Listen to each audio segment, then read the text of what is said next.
Hi friends, मैं हूं गगन। आप मेरे साथ सीख रहे हो Coulomb law and electric field.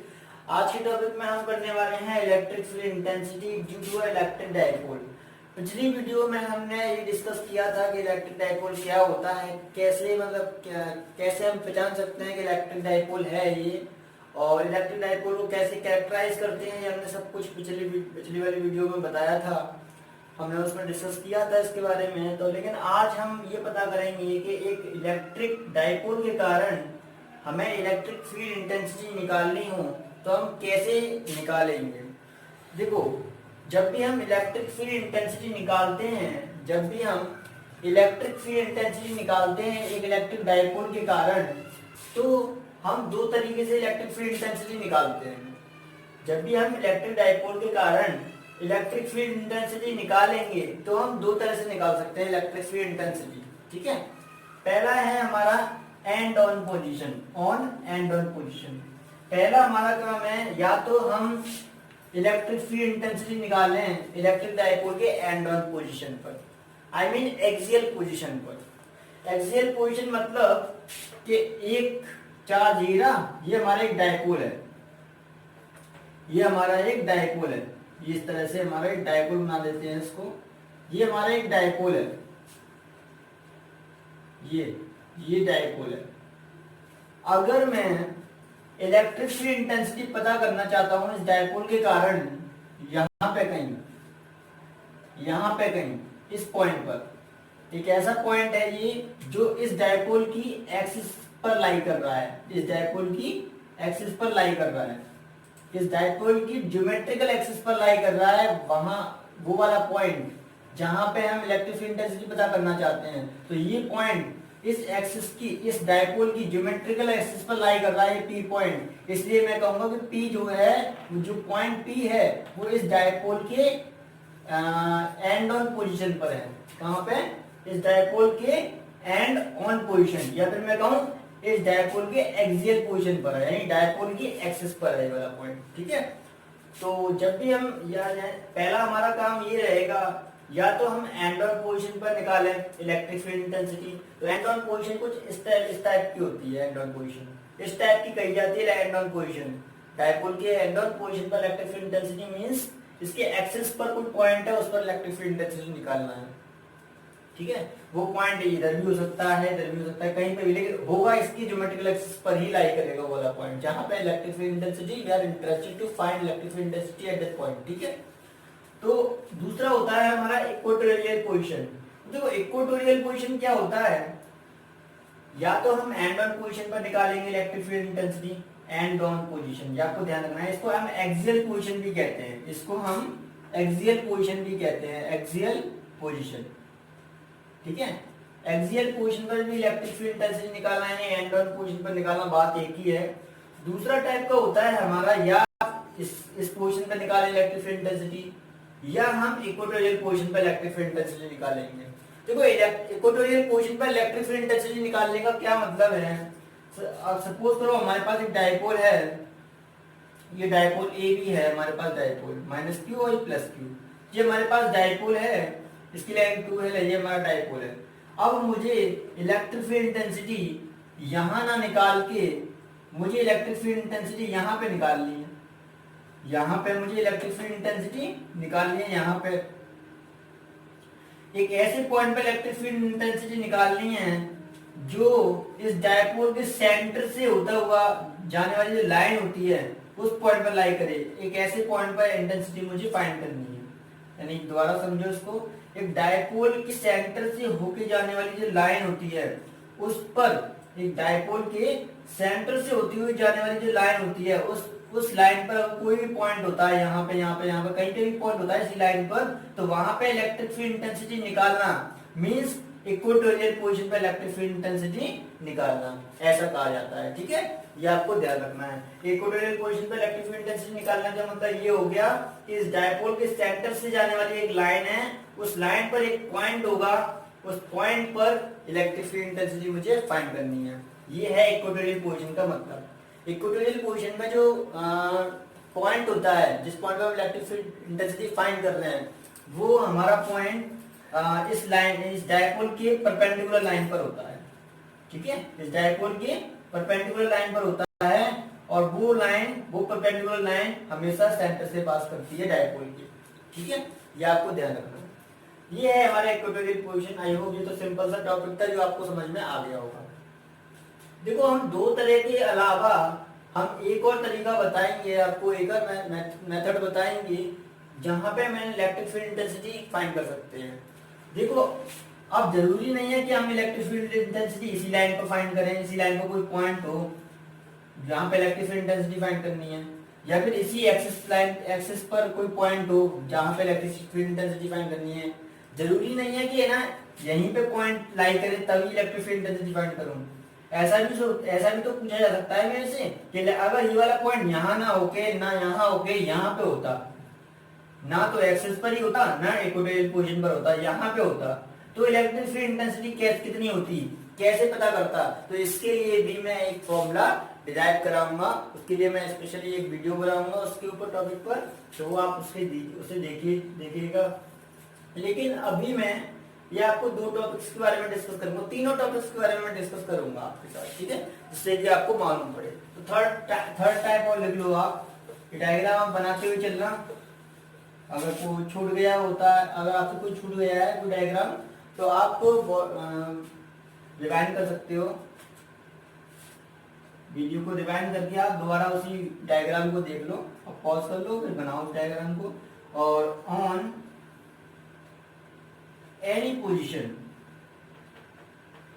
तीसरा टाइप है on any position. On any position में एक डायपोल जो होगा उसके ना तो यहाँ पे कोई पॉइंट ना तो यहाँ पे कोई पॉइंट, यहाँ पे इंटेंसिटी फाइंड करने के लिए बोली जाएगी कहीं पर भी, तो वो ऑन एनी पोजीशन में आ जाएगा। ये हमारे स्पेशल केस है। इस स्पेशल केस से जब हम ड्राइव करेंगे ना, फॉर्मूला जो ड्राइव करेंगे उस फॉर्मूले से हम इसका भी फॉर्मूला ड्राइव कर सकते हैं, उस फॉर्मूले से भी इसका ही फॉर्मूला आ सकता है, ठीक है, लेकिन उसे हम बाद में कराएंगे। ऐसा होता है, पहले लॉन्ग सीखो और फिर हम शॉर्ट सीखेंगे, ठीक है। पहले लॉन्ग ट्रिक हमें आनी चाहिए और फिर हमें शॉर्ट ट्रिक आनी चाहिए। Long trick is very important, क्योंकि लॉन्ग ट्रिक से जो शॉर्ट ट्रिक निकल के आती है। लॉन्ग ट्रिक हमें कॉन्सेप्ट सिखाता है, तो मैं इसको रफ कर देता हूँ, आप इसको लिख लीजिए, ठीक है। मैं इसे रफ कर देता हूँ, कॉपी पेन लेके बैठा करो जिससे कि है ना आप लिख सको साथ ही साथ में, क्योंकि नोट्स बनाओगे तो बाद में जब बोर्ड एग्जाम के टाइम पे आपके काम आ जाएंगे। बोर्ड एग्जाम के लिए आपको कुछ और भी मतलब दूंगा मैं, मतलब मोस्ट इम्पोर्टेंट कुछ क्वेश्चंस दूंगा बोर्ड एग्जाम के लिए। फिलहाल मैं ये टॉपिक्स क्लियर कर दूंगा आपके, ठीक है। तो देखो पहला पार्ट हमने देखा कि एक्सियल पोजीशन यानी कि एंड ऑन पोजीशन पे इलेक्ट्रिक फील्ड इंटेंसिटी फाइंड करनी है हमें, ठीक है। दूसरा हमने इक्वेटोरियल पोजीशन देखा और तीसरा हमने on any position electric field intensity कैसे फाइंड करनी है ये देखा। अब देखो हम एक एक करके सबको देखते हैं, सबके फॉर्मूले डिराइव करते हैं। सबसे पहले हम ड्राइव करेंगे ऑन एंड ऑन पोजीशन। सबसे पहले हम देखेंगे ऑन, पहला वाला part on and on position. And on position, अगर कोई पॉइंट एंड ऑन पोजीशन पर लाई करता है डायपोल के, तो वहां पे इलेक्ट्रिक फील्ड इंटेंसिटी कैसे फाइंड करनी है ये बता रहा हूं मैं आपको, ठीक है। तो देखो सपोज करो हमारे पास ये डायपोल है, ये हमारे पास डायपोल, ये ए और ये बी, ये माइनस क्यू चार्ज है और ये हमारा प्लस क्यू चार्ज है, ओके। ये डायपोल है, इस डायपोल की ये एक्सिस है, डायपोल की ये एक्सिस है, ये axis of the dipole, dipole की एक्सिस, ये एक्सिस ऑफ द डायपोल है, ओके। ये डायपोल की एक्सिस हो गई और ये डायपोल का सेंटर ओ हो गया, ये डायपोल का सेंटर ओ हो गया, जहां से हमें सारी डिस्टेंस मेजर करनी है। डायपोल की ये लेंथ जो है वो 2l है, मेजर कर लिया हमने, यानी कि ये भी l हो गई, ये वाला डिस्टेंस भी l हो जाएगा ओ से लेकर बी तक का, और ये वाला डिस्टेंस भी l हो जाएगा ओ से लेकर ए तक का। ए ओ डिस्टेंस भी l, ओ बी डिस्टेंस भी l, तो ये आपको ध्यान रखना है। तो डायग्राम क्लियर हो गया आपको। अब ऑन एंड ऑन पोजीशन पर एक पॉइंट होगा इसकी ज्योमेट्रिकल एक्सिस पर, ज्योमेट्रिकल एक्सिस डायपोल की ये रही, इस पर कोई भी पॉइंट हो, सपोज करें ये एक पॉइंट है इसकी ज्योमेट्रिकल एक्सिस पर, ये P एक पॉइंट है, P एक पॉइंट है, इस P, ये P पॉइंट इस डायपोल से r डिस्टेंस पर है।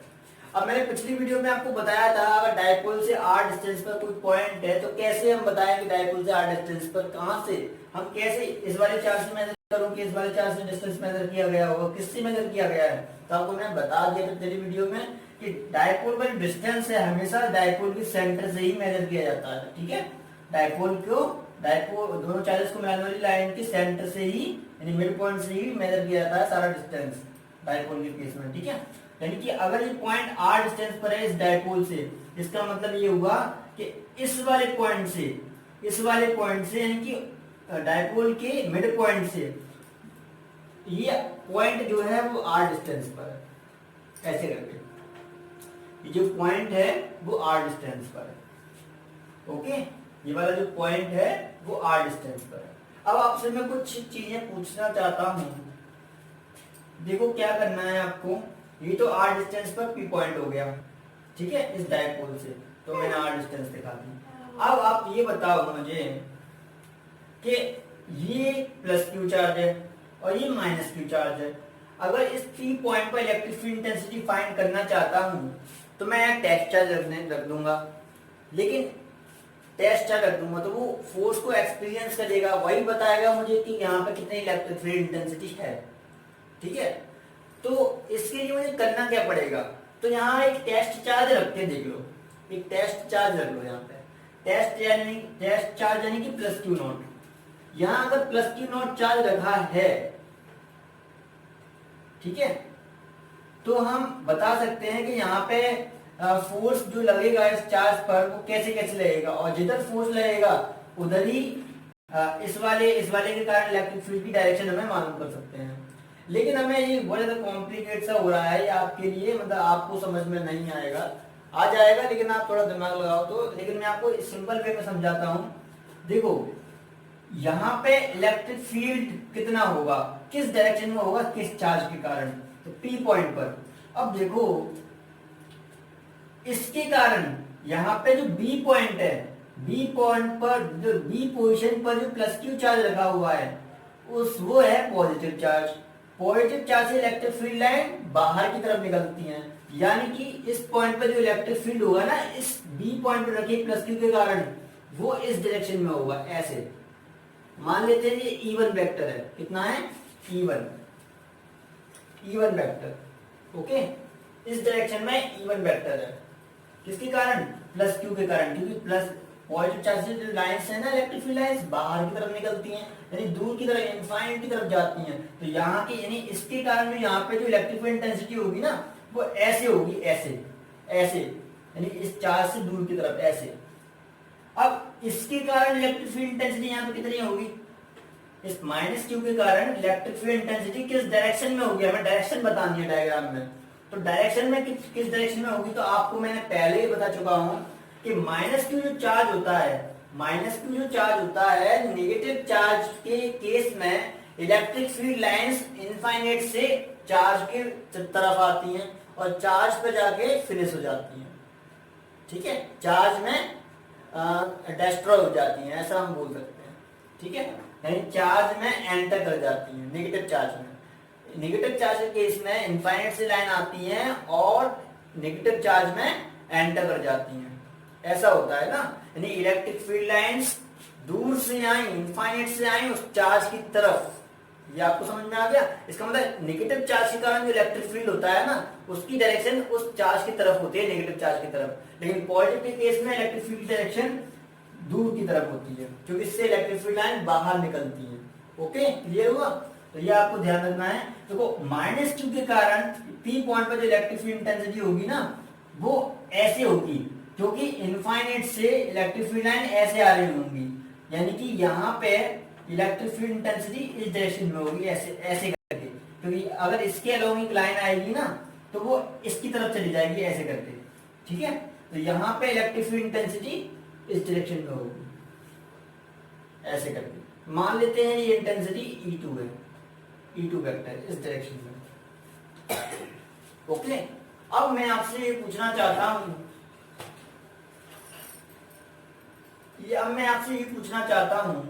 कि यहाँ पे अच्छा ये बताओ पहले कि यहाँ पे इसके कारण ये पॉइंट चार्ज है और ये भी एक पॉइंट चार्ज है। इस पॉइंट चार्ज के कारण इलेक्ट्रिक फील्ड इंटेंसिटी E1 आ गई, इस पॉइंट चार्ज के कारण इलेक्ट्रिक फील्ड इंटेंसिटी E2 आ गई। तो आप E1 और E2 की वैल्यू तो कैलकुलेट कर सकते हो, आसान है आपके लिए। E1 और E2 की वैल्यू कैलकुलेट करना बहुत ज्यादा आसान है। कैसे करोगे आप? तो सिंपल, पहले आपको हमने इलेक्ट्रिक फील्ड इंटेंसिटी का फॉर्मूला पढ़ा है ना, हमने क्या पढ़ा है इलेक्ट्रिक फील्ड इंटेंसिटी का फॉर्मूला? E बराबर 1/4πε0 Q अपॉन आर स्क्वायर। यही तो होता है। हमारे पास R पता करना है।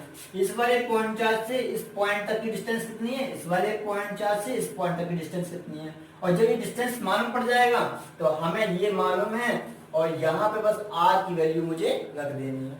तो वही आपको करना है, तो आप कर दो। सिंपल, आपको करना क्या है, तो मैं आपको देखो बता रहा हूं, समझना आप ध्यान से। देखो ये वाला जो डिस्टेंस है, ब्लैक पेन से कर रहा हूं मैं, ठीक है। देखो यहां से सॉरी इस सेंटर से O से लेकर P तक का डिस्टेंस जो है वो मेरा R है। इस O से लेकर P तक का डिस्टेंस मेरा R है। अब मुझे पता करना है माइनस Q से इस P तक का डिस्टेंस कितना होगा, माइनस Q चार्ज से इस P तक का डिस्टेंस कितना होगा। तो देखो यहां से लेकर यहां तक का डिस्टेंस तो मालूम है, P से लेकर O तक का डिस्टेंस तो मालूम है, ये वाला डिस्टेंस एक्स्ट्रा है, O से लेकर A तक का डिस्टेंस जो है वो एक्स्ट्रा है। तो अगर मैं ये वाले डिस्टेंस में इतना डिस्टेंस ऐड कर दूं तो पूरा डिस्टेंस आ जाएगा कि नहीं। तो इसका मतलब ये कितना है डिस्टेंस L, और ये इतना डिस्टेंस कितना है R, ये L है और ये R है। अगर तो दोनों को ऐड कर दूंगा, ये R प्लस ये वाला L, तो ये वाला जो डिस्टेंस आएगा ना P तक का वो माइनस Q से डिस्टेंस होगा। ओके, ये हो जाएगा। चलो जी ठीक है।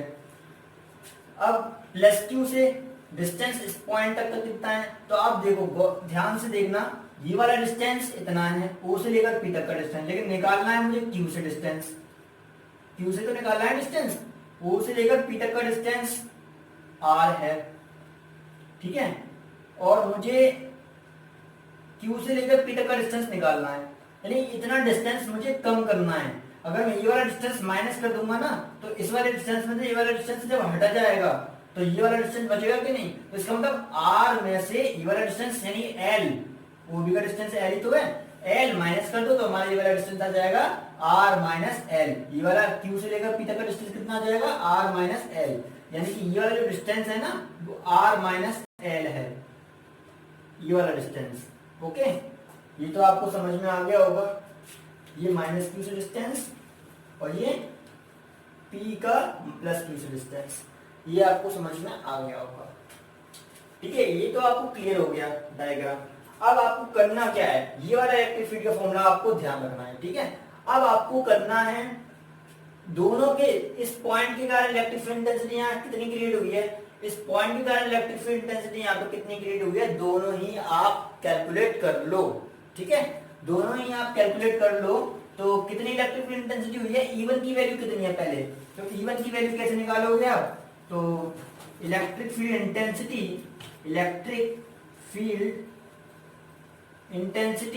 इंटेंसिटी ड्यू टू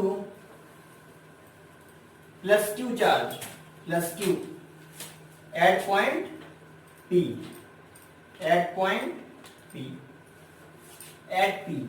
तो प्लस Q के कारण P पर इलेक्ट्रिक फील्ड इंटेंसिटी कितनी है, तो आप बोलोगे E1, इसने E1 ही तो क्रिएट किया इलेक्ट्रिक फील्ड इस डायरेक्शन में, तो E1 की वैल्यू कितनी आ जाएगी, सेम फॉर्मूला है तो 1/4πε0, ठीक है। और ये आ जाएगा हमारा Q अपॉन R, कितना है यहाँ पे R आता, R यहाँ पे डिस्टेंस आता है R। अब यहाँ पे डिस्टेंस कितना है Q से लेकर P तक का, तो आंसर है R माइनस एल। यहाँ पे क्या लिख दूंगा मैं, R माइनस एल का होल स्क्वायर, सिंपल हो जाएगा। इसी तरह से आप इस पॉइंट के कारण इलेक्ट्रिक फील्ड इंटेंसिटी P पर कितनी है वो पता कर, यानी E2 की वैल्यू पता कर लो। तो आप E2 की वैल्यू इसको मैं रख कर दे रहा हूँ, तो बस याद दिलाने के लिए मैंने आपको बताया था। तो इलेक्ट्रिक फील्ड इंटेंसिटी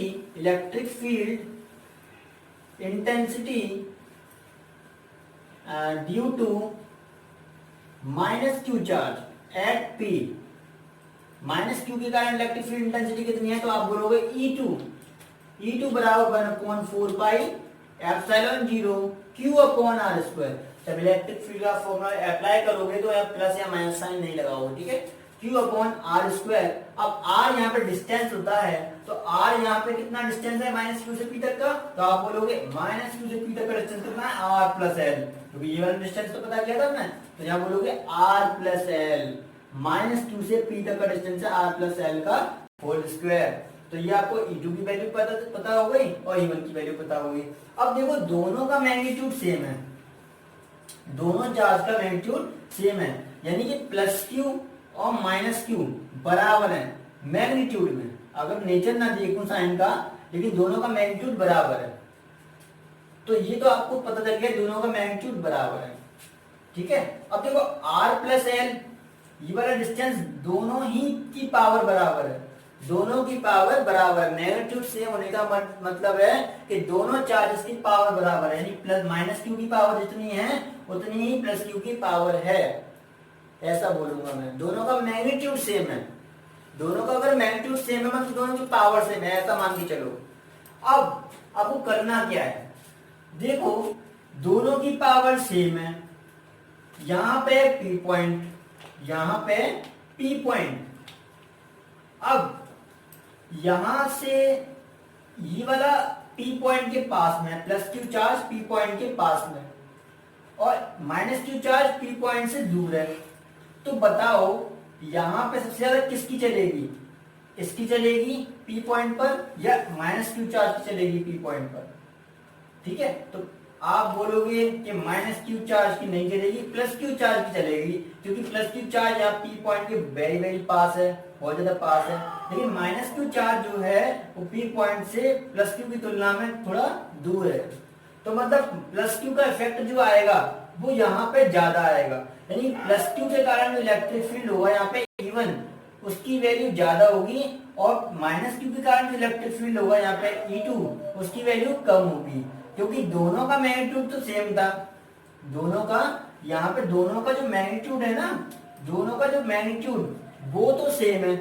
दोनों का मैग्नीट्यूड तो सेम है, लेकिन ये वाला डिस्टेंस कम है, ये वाला डिस्टेंस ज्यादा है, तो मतलब ये ज्यादा तो ये कम, ये कम तो ये ज्यादा, क्योंकि कम में से बड़े में उतने में डिवाइड दोगे तो आंसर आएगा बड़ा, ठीक है। अगर बड़े में से उतने में डिवाइड दोगे तो आंसर आएगा छोटा, इसके कंपैरिजन में।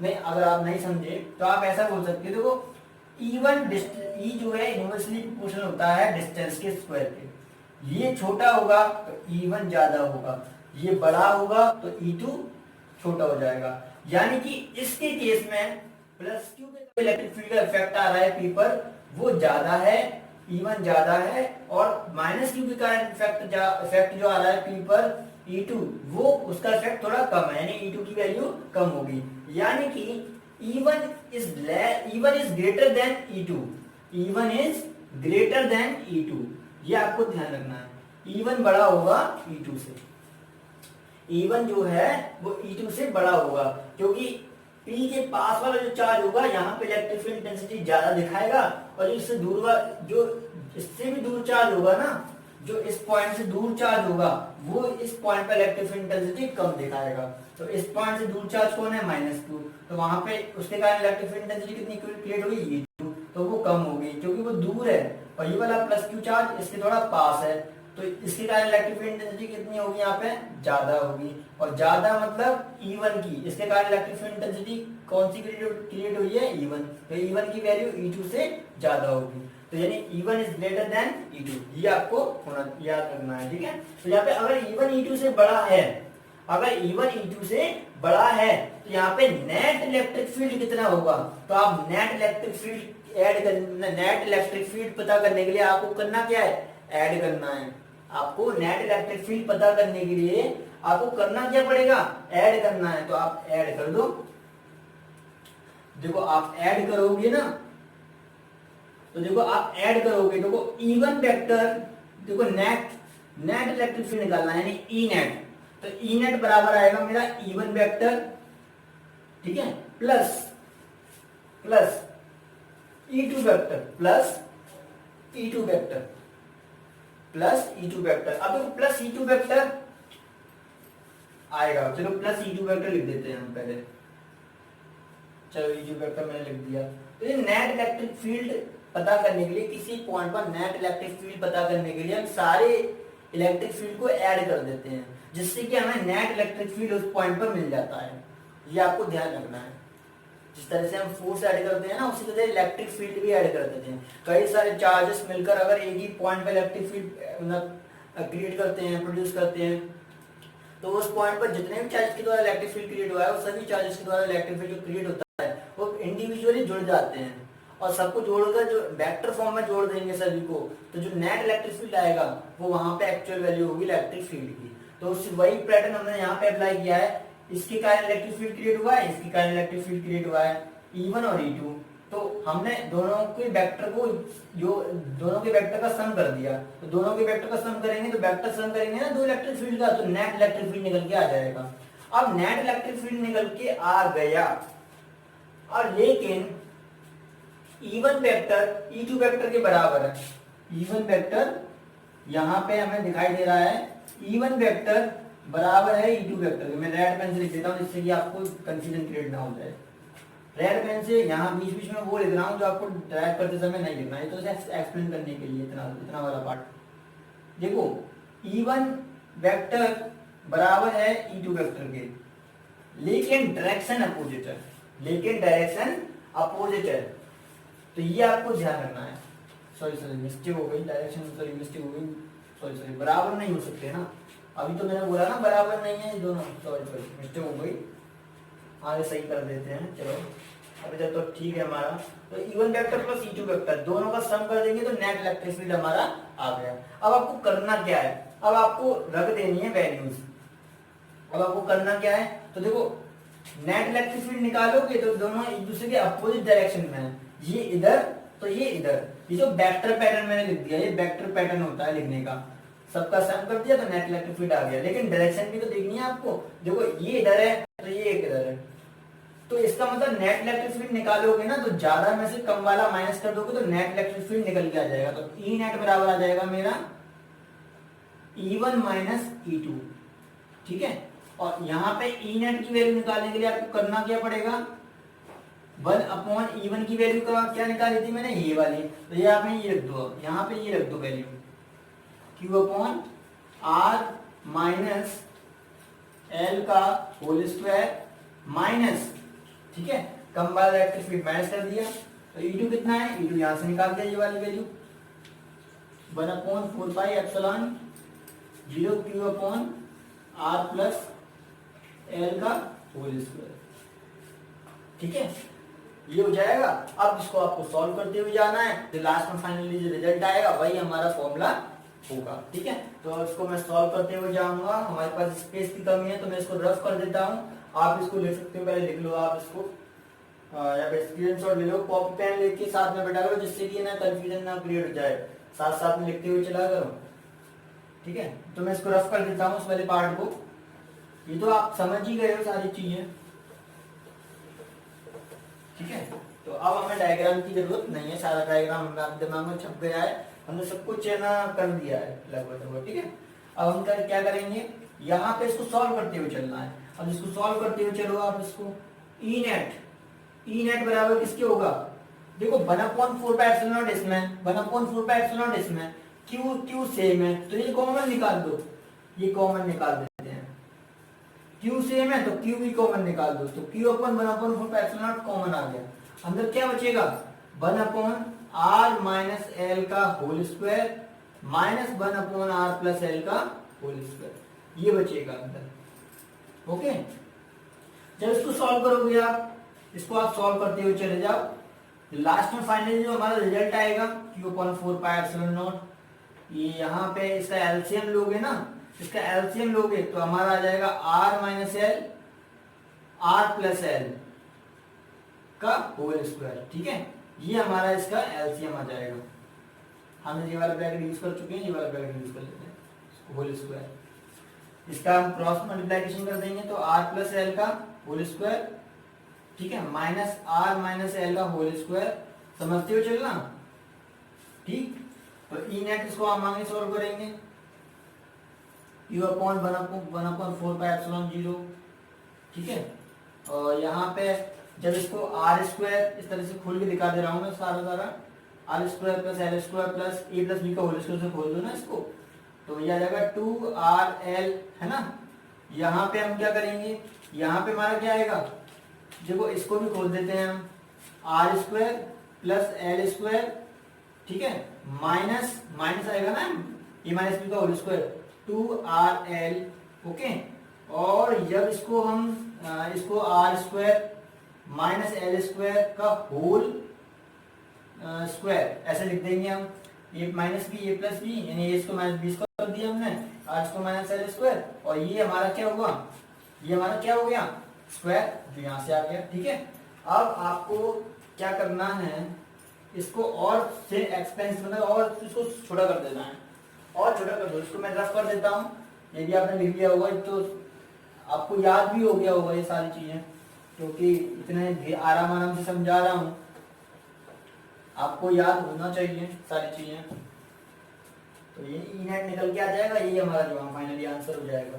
तो हम ई नेट ही निकालना चाहते हैं, हम ई नेट निकाल देते हैं, 1/4πε0, यहाँ पे क्यों लिख लो, हमारे पास स्पेस जैसे लिखो मैं, तो यहाँ पे ई नेट बराबर Q/4πε0, और यहाँ पे देखो जब इसको खोलोगे ना, minus minus plus minus minus plus minus minus minus plus, तो ये वाली चीज है, ये वाली चीज है, ये माइनस प्लस माइनस हो जाएगा, माइनस प्लस माइनस हो जाएगा, तो ये और ये और ये और ये कैंसिल हो जाएगा। आप सॉल्व करके देखना, जैसे आपकी मैथ अच्छी होनी चाहिए, क्योंकि आप फिजिक्स के स्टूडेंट हो, मैथ के स्टूडेंट हो, आपकी मैथ अच्छी होनी चाहिए। तो देखो 2RL माइनस माइनस प्लस हो जाएगा, तो अंदर जाके ऐड हो जाएंगे, तो ये हो जाएगा 4RL, कितना हो जाएगा हमारा 4RL।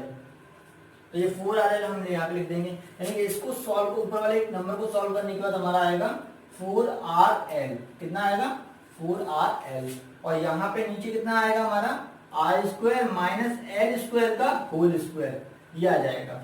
ये आने के बाद हमें करना क्या है, देखो ये हमारा एक डायपोल के कारण इलेक्ट्रिक फील्ड निकाला है, तो आपको डायपोल का मेन कैरेक्टरिस्टिक्स क्या होता है, इलेक्ट्रिक डायपोल मोमेंट। डायपोल का main characteristics electric dipole moment होता है ना, तो उस P जिसे हम P से दिखाते हैं, P बराबर 2QL, हमने कल फॉर्मूला ड्राइव कराया था, आपको बताया था ना, P बराबर 2QL होता है, तो वो चीज आपको यहाँ लेके आनी है, वो चीज आपको यहाँ लेके आनी है इस फॉर्मूले में। तो आप कैसे लेकर आओगे, तो आप वो देखो, यानी P को नेट इलेक्ट्रिक फील्ड इंटेंसिटी यहाँ पे P के टर्म्स में निकालनी है, तो P के टर्म्स में, हमारा फॉर्मूला तो ये भी है, लेकिन हमें P के टर्म्स में इलेक्ट्रिक फील्ड इंटेंसिटी निकालनी है, यानी इलेक्ट्रिक फील्ड यहाँ पे जो निकालना है वो डायपोल मोमेंट के टर्म में निकालना है, मोमेंट, डायपोल मोमेंट के टर्म में मुझे इलेक्ट्रिक फील्ड निकालना है। तो मैं क्या करूंगा, यहाँ पे ई नेट Q/4πε0। अब देखो डायपोल मोमेंट का फॉर्मूला हमने कल क्या पढ़ा था, P बराबर 2QL, यही तो पढ़ा था। तो हमें इस ऊपर वाले पैटर्न में हमें ऐसा पैटर्न लेके आना है, ऐसा पैटर्न अलग कर दो, तो आप करोगे क्या, तो यहां पे आ जाएगा हमारा, देखो ये आ जाएगा हमारा 1, इसमें से 2 निकाल दो, ठीक है, Q को दे ले आओ, L ये, और कितना और रह गया इसमें, 2 2 जा 4, ठीक है, R ये R एक्स्ट्रा हो गया, देखो L इसके अंदर आ गया, R ये रहा, और 2 4 यहाँ पे 4 था, तो मैं 4 को 2 पार्ट्स में डिवाइड कर दिया, 2 × 2 2 2 जा 4 को Q को इसके साथ इंटू कर दिया, और ये वाला टर्म क्या होगा हमारा, वो हम अगले स्टेप में लिख देंगे इसको, L स्क्वायर का होल स्क्वायर। और ये वाला जो टर्म है, ये वाला जो टर्म है हमारा, ये वाला जो टर्म है वो किसके बराबर होता है, तो आंसर है P बराबर 2QL होता है। तो यहाँ पे आप क्या लिखोगे, E नेट बराबर 1/4πε0 P, और ये 2 यहाँ लिख दो, 2PR अपॉन में R square minus L square का होल स्क्वायर, ठीक है, ये आपका फॉर्मूला बन गया, ये होता है आपका फॉर्मूला, ठीक है। तो ये आपका नेट इलेक्ट्रिक फील्ड इंटेंसिटी का फॉर्मूला हो गया। एक डायपोल के एक एंड ऑन पोजीशन पर जो इलेक्ट्रिक फील्ड इंटेंसिटी होती है, उसके लिए फॉर्मूला हमारा ये होता है। ई 1/4 2pr अपॉन में r square minus l square का होल स्क्वायर। ये आपका एक जनरल फॉर्मूला है। ये वाला जो फॉर्मूला है ना आपका, वो एक जनरल फॉर्मूला है। थोड़ा इसको और इजी मतलब आसान बनाते हैं। अब देखो आसान कैसे बनाएंगे, तो हम इसमें केसेस डाल देते हैं। तो केस कैसे डाल देंगे इसमें हम, तो आप इसको पहले लिख लीजिए, मैं फिर इसको रफ कर दूं। यहाँ पे स्क्रीनशॉट ले लिया करो आप, साथ ही साथ में लिखते हुए चला करो, मैं बार बार कहता हूँ आपसे। ठीक, मैं इसको रफ कर देता हूँ, नहीं तो आपने कैलकुलेशन कर ही लोगे आप। एक बार ड्राइव में एक बार समझ में आ जाए तो कैलकुलेशन करनी होती है, मैं कैलकुलेशन कम कर देते हैं, क्योंकि हम मैथ में तो फिर परफेक्ट ही होंगे ना। जब फिजिक्स ले रखी है हमने, तो हम मैथ में तो अच्छे ही होंगे। तो फिर ठीक है, ई नेट हमारा इतना आ गया। जब ई नेट हमारा निकल गया, आ गया, अब क्या परेशानी है कुछ निकालने में? कुछ नहीं। अब ये तो जनरल फॉर्मूला आ गया, ये आपको याद रखना है, जनरल फॉर्मूला है ये, जनरल फॉर्मूला, ये जनरल फॉर्मूला होता है और ये जनरल फॉर्मूला आपको याद रखना है। ठीक है, अब इसमें हम केस डालते हैं। केस वन, पहला केस वन में हम क्या देंगे? देखो केस वन में हम क्या देखेंगे, तो एक्चुअली क्या होता है कि जो डायपोल होता है वो बहुत ज्यादा छोटा होता है। मैंने आपको स्टार्टिंग में बताया था, ये जो सेपरेशन होता है वो बहुत ही कम होता है, बहुत ही कम सेपरेशन होता है डायपोल का। जो चार्जेस के बीच में सेपरेशन होता है बहुत ही कम होता है, बहुत ज्यादा कम। ठीक है, अगर मैं आपको मॉलिक्यूल्स के बारे में बताऊं, तो मॉलिक्यूल्स कल हमने देखा था कि पिछली वीडियो में देखा था, इलेक्ट्रिक डायपोल की वीडियो में हमने ये देखा था कि मॉलिक्यूल्स के बीच में भी मतलब मॉलिक्यूल्स भी डायपोल की तरह बिहेव करता है, और मॉलिक्यूल्स कितना छोटा होता है। तो सपोज करो उसमें चार्जेस के बीच का सेपरेशन कितना होगा, बहुत ही ज्यादा कम होगा कि नहीं? तो ये आपको जनरल चीज है, ये आपको समझना चाहिए, क्योंकि डायपोल का जो सेपरेशन है बहुत ज्यादा कम होता है। हाँ वो बात अलग है, कभी कभी हम हमारी इच्छा के ऊपर हम बड़ा भी कर सकते हैं, लेकिन जो मॉलिक्यूल्स वगैरह जो होते हैं उनमें डायपोल का सेपरेशन बहुत छोटा होता है। ठीक है, तो हम क्या करेंगे, डायपोल का सेपरेशन अगर इतना बहुत ज्यादा छोटा हो, सपोज करो ये पी, ये वाला जो डिस्टेंस है ना 12, ये 12 वाली डिस्टेंस है, ये वाली 12, तो मैंने आपको नाम बताया कैलकुलेशन है 12, ये दोनों चार्जेस के बीच की जो डिस्टेंस है ना, अगर सपोज करो इस वाली डिस्टेंस से बहुत कम होती है, यानी डायपोल बहुत छोटा होगा, डायपोल बहुत छोटा है, और उस डायपोल के कारण मुझे इलेक्ट्रिक फील्ड इंटेंसिटी पता करनी है पी पॉइंट पर। वो पी पॉइंट आर डिस्टेंस पर है, आर डिस्टेंस पर है डायपोल से। अगर मान के चलो डायपोल बहुत छोटा है, तो इसका मतलब ये हुआ डायपोल छोटा हम क्यों बोल रहे हैं? डायपोल छोटा हम इसलिए बोल रहे हैं क्योंकि R is very very greater than L. ठीक है, डायपोल की जो पूरी लेंथ कम है, तो सपोज तो इसकी आधी लेंथ तो और ज्यादा कम हो जाएगी ना डायपोल की। तो आर अगर very very greater than L होता है, एल बहुत छोटा होता है इस आर डिस्टेंस से, अगर एल बहुत छोटा है, तो अगर कोई चीज ज्यादा ही छोटी होती है फॉर्मूले में, तो उसको हम निगलेक्ट कर सकते हैं। तो हमें निगलेक्ट कर देंगे किसको? एल को, क्योंकि एल बहुत ज्यादा छोटा है। तो हम क्या करेंगे, ई नेट बराबर आ जाएगा 1/4 पाई एप्सिलॉन 2p r, इसको हम जीरो एज्यूम कर सकते हैं। अगर हम इसको जीरो एज्यूम कर लेंगे, एल को अगर हम जीरो एज्यूम कर लें, तो आर स्क्वायर में से जीरो उसका स्क्वायर माइनस करेंगे तो आर स्क्वायर आएगा, और आर स्क्वायर की भी पावर स्क्वायर, तो आर स्क्वायर की भी अगर पावर स्क्वायर है तो इसका मतलब नीचे क्या आएगा, आर स्क्वायर का भी स्क्वायर, यानी आर की पावर 4। कितना आएगा?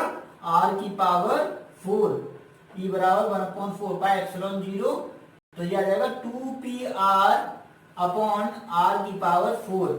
लेकिन एक आर ऊपर है, 4 आर नीचे हैं, तो एक आर 4 में से एक आर चला जाएगा क्योंकि ऊपर वाले से कैंसिल हो जाएगा, 4 में से एक आर चला जाएगा क्योंकि ऊपर वाले में से एक आर कैंसिल हो जाएगा। ऊपर वाले में से ये वाला जो आर है ना, नीचे वाले के 4 आर में से एक आर निकल जाएगा, वो इससे कैंसिल हो गया ना, तो हमारे पास 3 आर बचेंगे ना, 3 आर बचेंगे। इसका मतलब ये हुआ कि इसका जो फॉर्मूला आएगा ना, तो इससे ये वाला कट गया, तो यहाँ पे 3 आर बचे। तो हम क्या करेंगे, यहाँ पे ई नेट बराबर आ जाएगा हमारा 1/4 4 pi epsilon 0 2p upon R Q.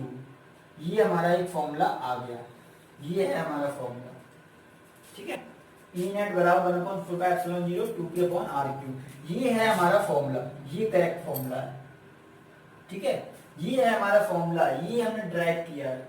एक डायपोल के एंड ऑन पोजीशन पर कोई पॉइंट है, उस पॉइंट पर मुझे इलेक्ट्रिक फील्ड इंटेंसिटी निकालनी है, तो कैसे निकालूंगा? अगर डायपोल की लेंथ बहुत ज्यादा छोटी है तब ये वाला फॉर्मूला मैं यूज कर सकता हूं। अगर आपको ये क्वेश्चन में बोला गया है कि डायपोल की लेंथ निगलेक्ट नहीं करनी है तो आप जनरल फॉर्मूले का ही यूज करोगे, लेकिन डायपोल की लेंथ को अगर निगलेक्ट कर दिया गया है, आपको कुछ नहीं बताया गया डायपोल के बारे में, आपको ये नहीं बोला गया कि डायपोल की लेंथ निगलेक्ट करनी है या नहीं, तो आप ये जनरल फॉर्मूला नहीं बल्कि ये वाला फॉर्मूला यूज करोगे, ठीक है। ये आपको ध्यान रखना है। अगर आपको कुछ बता दिया गया है कि डायपोल की लेंथ जो निगलेक्ट नहीं करनी, तो आप जनरल फॉर्मूले का ही यूज करोगे। ये आपको समझ आना चाहिए, ठीक है। आई होप सारी चीजें आपको समझ में आ गई हो। तो यानी एक एंड ऑन पोजीशन पर जो इलेक्ट्रिक फील्ड होता है ना, एंड ऑन पोजीशन पर जो इलेक्ट्रिक फील्ड होता है, जो इलेक्ट्रिक फील्ड होता है एंड ऑन पोजीशन पर, डायपोल के एंड ऑन पोजीशन पर, उसका फॉर्मूला होता है ई नेट बराबर 1 upon 4 pi epsilon 0 2p upon R cube. आप इसको आर क्यू, ठीक है, आप इसको नेट ना लिख के ई लिख सकते हो, खाली बस ई लिख दो आप, ठीक है। ई मतलब नेट इलेक्ट्रिक फील्ड, ठीक है, पी पॉइंट पर, तो आप ई लिख दो इसको, कोई जरूरत नहीं है कि आप ई नेट ही लिखो, तो ई लिख दो आप, ठीक है। और एक और बात आप इसमें देख सकते हो, इसको मैं रफ कर देता हूँ, आप इसमें एक और चीज देख सकते हो, इसको रफ कर देता हूँ, ऊपर वाला आप रफ नहीं करना। आप इसमें अगर देखना चाहो तो एक चीज और देख सकते हो कि यहाँ पे कुछ कंक्लूजन हमें मिल रहा है। कंक्लूजन क्या है कि अगर डायपोल मोमेंट ज्यादा होगा, इसका डायपोल मोमेंट ज्यादा होगा तो इलेक्ट्रिक फील्ड इंटेंसिटी भी यहाँ पे ज्यादा होगी। यानी पहला केस हमें ये मिल रहा है कि E is directly proportional to P। P ज्यादा होगा, डायपोल मोमेंट ज्यादा होगा, डायपोल इलेक्ट्रिक डायपोल का, तो यहाँ पे इंटेंसिटी ज्यादा होगी, और कम होगा इलेक्ट्रिक डायपोल मोमेंट इसका, तो यहाँ पे इंटेंसिटी कम हो जाएगी, ठीक है। दूसरा पॉइंट क्या देखने के लिए मिल रहा है? E is inversely proportional to R cube. ये वेरी वेरी इंपॉर्टेंट है, ये वेरी वेरी इंपॉर्टेंट है। ये आपको आगे समझ में आएगा जब आप न्यूमेरिकल करोगे, तब मैं आपको बताऊंगा, न्यूमेरिकल भी कराऊंगा मैं, उनके लिए अलग वीडियो बना दूंगा मैं, जिससे कि आपको समझ में आए। पहले आप इन चीजों को रिवीजन कर लेना, क्योंकि न्यूमेरिकल जब हम करेंगे तो एक ऐसा नहीं है कि एक ही कॉन्सेप्ट के ऊपर हमें ईजिएस्ट वे में करने की कोशिश करेंगे, तो हमें जब एक चैप्टर पूरा क्लियर हो जाएगा तब थोड़ा जब हमें सारी चीजें समझ में आ जाएंगी कि ऐसे ऐसे ये करना होता है हमें, तो हम न्यूमेरिकल आसानी से थोड़ा कर पाएंगे और फिर समझ में भी आसानी से आएगा आपको। तो देखो यहाँ पे E inversely proportional to R cube, यानी कि E जो होता है डायपोल के कारण जो इलेक्ट्रिक फील्ड होता है वो आर क्यू के इनवर्सली प्रोपोर्शनल होता है, लेकिन जो पॉइंट चार्ज होता है ना, पॉइंट चार्ज, उसका फॉर्मूला क्या होता है? E बराबर 1 upon 4 pi epsilon not 0 epsilon not Q upon R square. यानी कि एक पॉइंट चार्ज के कारण electric field intensity R square के इनवर्सली प्रोपोर्शनल होती है, लेकिन डायपोल के कारण जो इलेक्ट्रिक फील्ड इंटेंसिटी होती है वो आर क्यू के इनवर्सली प्रोपोर्शनल होती है। ये वाले क्वेश्चंस आपको एमसीक्यू में बोर्ड एग्जाम में पूछ लिए जाते हैं, तो आपको ये ध्यान मतलब रट लेना है ये वाले क्वेश्चंस, जिससे कि आप एमसीक्यू में आए तो आप देखते टिक कर दो। ये क्वेश्चन आ चुका है एग्जाम में, आ चुका है ये वाला क्वेश्चन कि E inversely proportional to R cube, ठीक है। ये आपको ध्यान रखना है। तो आई होप आपको जो भी चीजें मैंने समझाई आपको समझ में आई हो। एक और बात, अगर आपको अगर सब कुछ समझ में आया है, अगर आपको मुझे ये सारी चीजें आपको अगर आपने ये सारी चीजें पसंद की हैं, तो आपको सब कुछ है ना इजीली समझ में आ जाए, तो आप मेरे चैनल को सब्सक्राइब लाइक शेयर जरूर करें और अपने फ्रेंड्स वगैरह के साथ भी शेयर करें, जिससे कि उनका भी प्रॉफिट हो और इस फ्री स्टडी का आप फायदा उठाएं, पूरा बेनिफिट लें, जिससे कि आप और जो भी अगर कोई प्रॉब्लम आती है आपको न्यूमेरिकल्स वगैरह में, तो आप मुझे मेरे व्हाट्सएप ग्रुप पे ऐड हो सकते हो, यानी कांटेक्ट कर सकते हो मुझे, या कमेंट सेक्शन में कमेंट भी कर सकते हो मुझे, आप चाहो जैसे आप मुझे से क्वेश्चन पूछ सकते हो। तो आप मुझे क्वेश्चन सेंड कर सकते हो। अगर कोई प्रॉब्लम आती है, अगर कोई टॉपिक में प्रॉब्लम आई है कि आपने ये वाली चीजें में कोई दिक्कत आ रही है आपको समझने में, तो आप मुझे कमेंट करें कमेंट सेक्शन में, जिससे कि मैं आपको एक्सप्लेन करूं। Thank you, bye bye, best of luck. आज के लिए इतना ही।